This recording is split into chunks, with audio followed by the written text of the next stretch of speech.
major viewpoints that is actually killing Africa. First of all is the citizens who live in Africa. I'm so sorry to say that a whole lot of people who live in Africa wish the government to actually do more. We want the government to give us water, to give us light, to give us essential things, to take our children to school, to do a whole lot of things for us. But one thing you don't get to know is that countries like US, which is actually the most richest country, where you have the most richest individuals in the world, have the individuals actually very rich and not the government very rich. The best thing you can actually do for yourself is to have the capacity to be able to do business on your own and not the government giving you. If the government gives, the government actually runs like a socialist entity, because when the government actually gives you water, the people who actually supplies that water, maybe when you want to pay for water, you pay like 5,000 naira for water, but when the government actually gives you water, it is being calculated that it is at 20,000 naira. And this 20,000 naira is part of your tax money being paid. Why you think you're actually getting it free? It is your tax money that is being used for this. So the best thing I feel that the individuals in Africa can actually ask the government is, give us the capacity to be able to provide and to succeed on our own. And that capacity is lowering the taxes.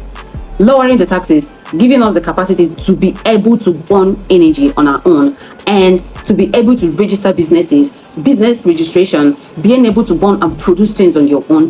The second viewpoint is the government. The government feels in Africa that by collecting huge taxes from the individuals who live in Africa will actually give them government money and the capacity to run a bigger progress.